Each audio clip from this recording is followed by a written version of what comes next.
All right, you freeloading bastards, welcome to another deep dive, and today we're going balls deep into some seriously geeky shit open source. Right, yeah, open source. To think you know it, right? Yeah. Free software download, done. Right. But hold on to your asses, because we're about to go deeper than a goddamn government conspiracy. It's crazy, man. It's wild how many people think open source is just about grabbing free code. Like, there's a whole philosophy behind it, man. Licenses, rules, even freaking desert island scenarios. It's wild. So let's cut the crap. Yeah. Open source means free to use. Yeah.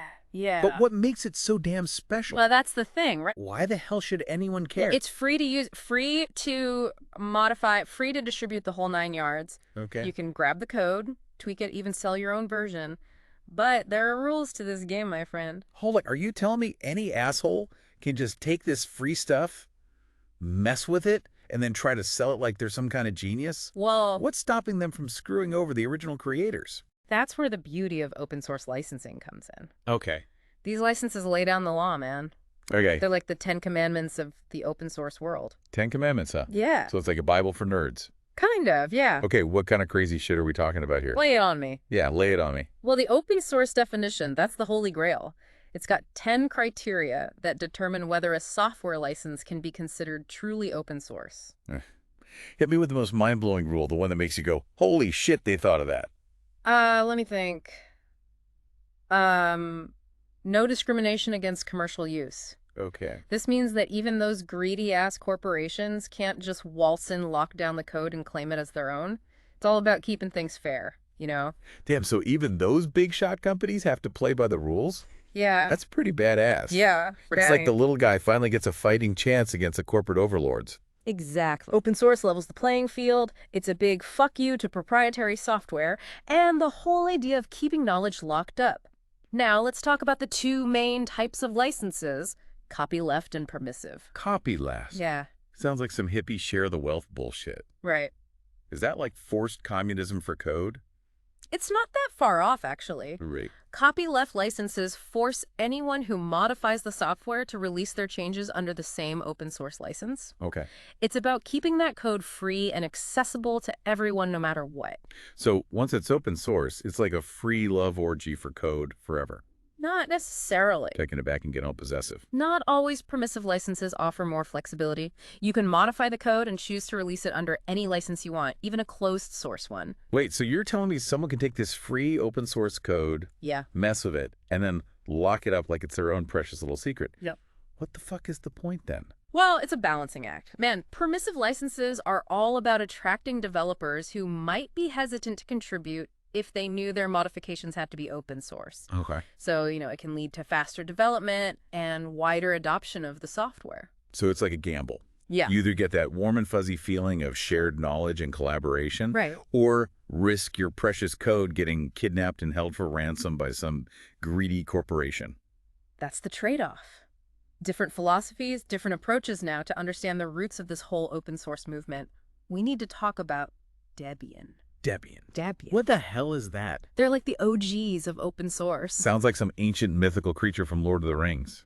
They're seriously hardcore about this stuff. They have this thing called the social contract that outlines strict rules for any software that wants to be part of their project. Wow. And get this, they extend these rules beyond software to things like documentation and images. Wait, so you're telling me even my drunken vacation photos could be subject to open source rules? Yeah, theoretically. That's both hilarious and kind of terrifying. Is. Imagine some random dude using your embarrassing pics in his art project. It's possible. Okay. Yeah, it shows how far-reaching the principles of open source can be. It's not just about code, it's a whole philosophy of sharing and collaboration. Okay, I'm starting to see how deep this rabbit hole goes, but what about those crazy tests Debian uses to check if a license is legit open source? Oh, yeah. They sound like something out of a stoner comedy. One of them is called the desert island test. It's a thought experiment to make sure a license is truly open source. No loopholes, no bullshit. Desert Island Test. Yeah.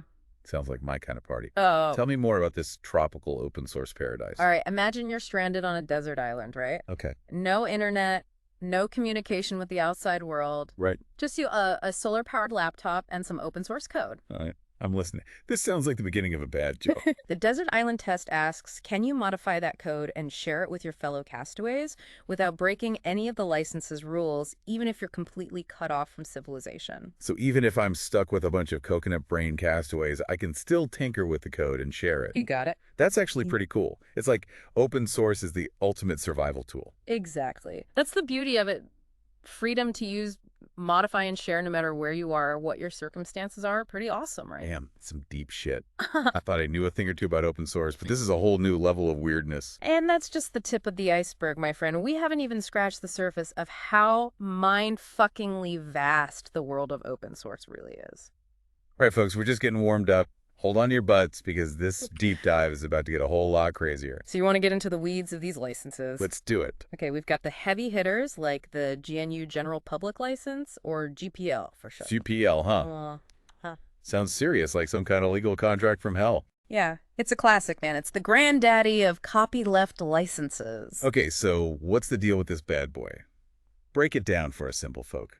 It's all about keeping software free, man. If you distribute software under the GPL, you got to give recipients the same freedoms you had modify it. Sure, share it, go ahead.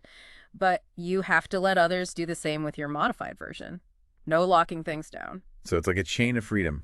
Yeah. A never-ending cycle of sharing and collaboration. Right. Sounds kind of utopian, doesn't it? That's the idea. Now, on the other side of the spectrum, you've got those more relaxed permissive licenses, like the MIT license. Okay. Short, sweet. And to the point, it basically says, do whatever the hell you want with this code, but don't come crying to us if it blows up in your face. MIT license, huh? Sounds like something those MIT brainiacs whipped up in their dorm rooms between bong hits. Could be. So what's the catch? Yeah. It's going to be a catch. Not really. It's all about giving developers maximum flexibility. That's why it's so damn popular. Yeah. People love freedom, Sure. especially when it comes to code. Flexibility is cool, but doesn't that also mean that someone could take this open source code, tweak it a bit, and then turn around and sell it as their own proprietary software? Right. Kind of defeats the whole purpose of open source, doesn't it? That's the risk you take with permissive license. Okay. It's a trade-off. More freedom can also mean more potential for abuse. But hey, that's the beauty of the open source ecosystem. There's something for everyone, whether you're a diehard free software advocate or a pragmatic developer just looking to get shit done. Okay, I'm starting to see the bigger picture here. Yeah. But let's get back to those Debian folks. They seem like they're the real deal. Oh, yeah, The hardcore guardians of the open source faith. they are. What else can you tell us about them? They're like the Jedi Council of open source, man. They took this shit seriously. Yeah. They have a rigorous process for evaluating software licenses, making sure everything meets their strict standards, no compromises. So they're like the gatekeepers, making sure no shady code sneaks into the open source kingdom. Sounds like a tough job. It is, but they're committed to the principles of open source, and they're not afraid to fight for what they believe in. They've even got these crazy tests to make sure licenses are truly open source. Yeah, you mentioned something about a desert island test. Yeah. What the hell is that all about? Lay it on us. Picture this. You're stranded on a deserted island, right? Okay. No internet, no cell service, no way to contact the outside world. You've got your trusty laptop, a solar panel to keep it powered, and some open source code. Sounds like a programmer's worst nightmare. Right. Or maybe their dream vacation, depending on how much they hate people. Exactly. The Desert Island Test asks a simple question. Can you modify that code and share it with your fellow castaways without breaking any of the license's rules, even in this extreme scenario where there's no internet, no legal system, no one to enforce the rules? That's a pretty clever way to think about it. Yeah. It forces you to consider the essence of open source, the fundamental freedoms that should be inherent in any truly open license. Exactly. It's a thought experiment designed to eliminate any ambiguity or loopholes. So even if you're stuck on a deserted island with a bunch of coconut collecting weirdos, you should still be able to exercise your open source rights. You got it. That's pretty damn cool. It is. And Debian takes this shit seriously, man. They have other tests too, like the dissident test. Dissident test. Yeah. Sounds intense. What kind of crazy scenario are we talking about now? Imagine you're a dissident living in a totalitarian state. Okay. Yeah. You want to share some modified open source software with your fellow rebels, but you don't want to risk getting caught by the authorities. Okay, now this is getting interesting. Yeah. We're talking espionage, underground movements, the whole 9 yards. The dissident test ensures that a license doesn't require you to reveal your identity or your modifications to any government or organization. It's all about protecting the freedom and anonymity of developers, especially those who might face persecution for their work. Damn, that's some next-level shit. Yeah. It shows how open source can be a force for good, even in the most oppressive environments. Right? It's about empowering individuals, giving them the tools to fight for freedom and make their voices heard. Exactly. Open source is more than just free code. It's about principles, about values, about creating a world where information is free and accessible to everyone. All right. I'm starting to feel like I've been living under a rock.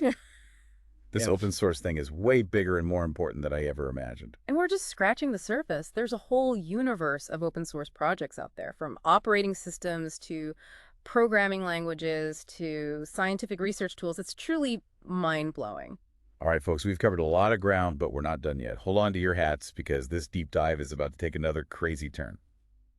All right, you beautiful bastards, welcome back. We've gone deep into the world of open source, and shit's getting crazier than a monkey fucking a football. It really is, man. Now let's blow the lid off this whole thing and talk about how this open source revolution is spreading beyond just software. Oh, yeah. Like a goddamn virus infecting every corner of our digital lives. It's true. Man, open source principles are everywhere these days. We've got open knowledge where information is free as a bird, free to access, use, and share. Open knowledge, huh? Yeah, think textbooks, research, data, hell, even grandma's secret cookie recipe could be open source. Wait, so you're telling me I could just grab some groundbreaking scientific research paper, tweak it a bit, and claim I'm the next Einstein? Well, Sounds like a shortcut to a Nobel Prize. not so fast, buddy. There are ethical considerations, Okay. Proper attribution is key. Right. The idea is to break down those knowledge barriers, not steal someone's intellectual property. Open knowledge is about collaboration, not plagiarism. All right. Keep your pants on, Professor. So what about open hardware? Is that like open source gadgets and gizmos? You got Like it. building your own damn smartphone from scratch? You got it. Open Dang. hardware takes those same principles and applies them to physical objects. We're talking 3D printer designs, circuit boards, even freaking medical devices. Medical devices? Yeah. You mean some DIY biohacker in their basement can build their own defibrillator? Yeah, it's possible. That's both badass and terrifying as hell. It is. What if they screw up and fry someone's brain? It's a double-edged sword for sure, but think about the potential manual Betty. Open source medical devices could revolutionize healthcare, especially in places where access to advanced technology is limited. It's about empowering people to take control of their own health, to innovate and create solutions that meet their specific needs. Damn, open source is saving lives now. It could. That's a whole new level of awesome. So where's this all end? Open source cars, open source houses, open source babies. The possibilities are endless, my friend. We're just beginning to scratch the surface of what open source can achieve.